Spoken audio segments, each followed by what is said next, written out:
ทักทายสบายดีพี่น้อง FC วัชรูสุคนนี่เป็นเขาที่เขาดูดในมือก่อนพี่น้องครับเขาดูด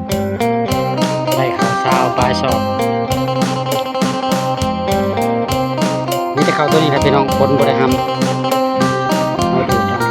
ด้านเป็นเขาคนทำเขาลมเบิร์ดนี่พี่น้องต้องได้ตากทำสุกปื้นบอกพี่น้องเขาพ้นน้ำเขาน้ำท่วม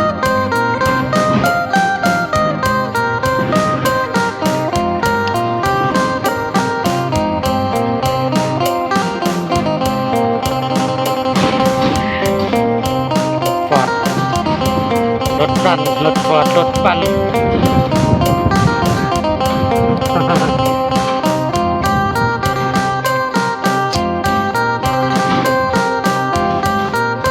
ต้องได้ตากพี่น้องเลย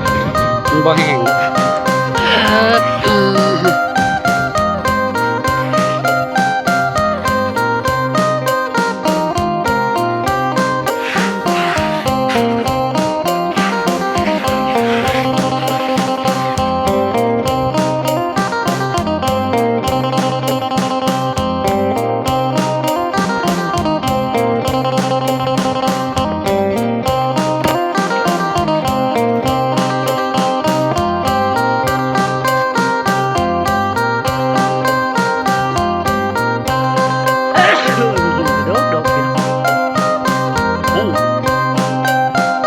จะคือว่าเป็นหนึ่งแม่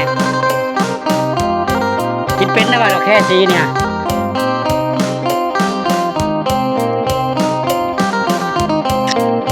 รถเกี่ยวข้าว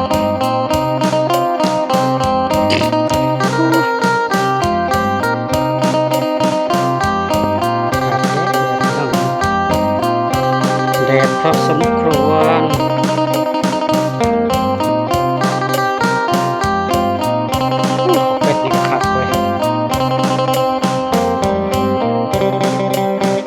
เล็ดพี่น้องสำหรับนาตรงนี้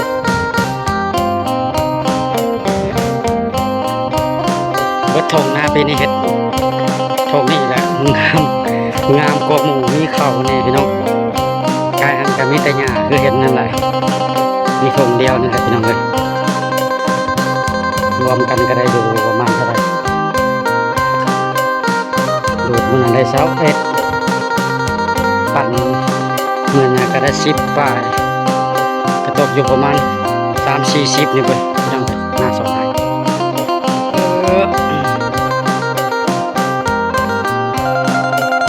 บรรยากาศมันนี่ก็ท้องฟ้าก็เป็นสีมืดครึ้มพี่น้องเป็นสีมืดเคลิ้มจะว่าฝนที่ตกอยู่จากเราเวทแล้วเขายังตาเขาไว้อยู่เขายังไม่ได้ปลูกเขาถ่าให้มันแห้งกว่านี้ซะก่อนพี่น้องเนาะ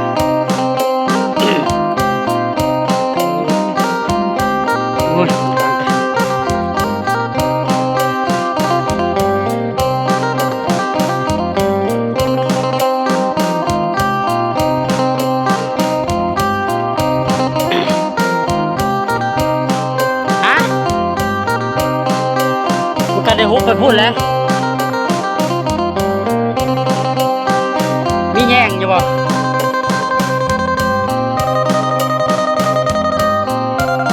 อะไร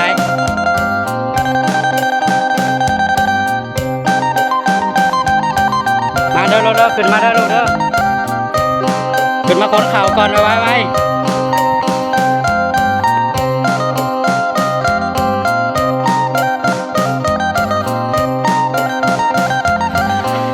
เดิน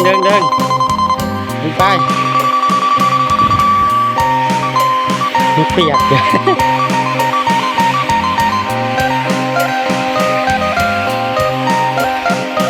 ไปเดินไปป้าตัวนี้ป้าสดนี่ดึงตัวนี้มาเลยตัวนี้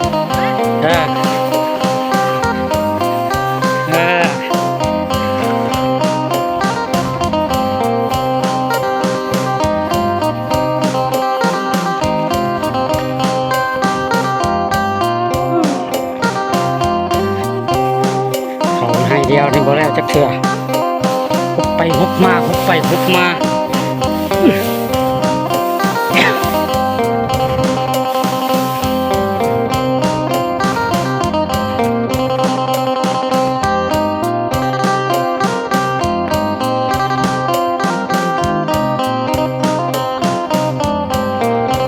ไป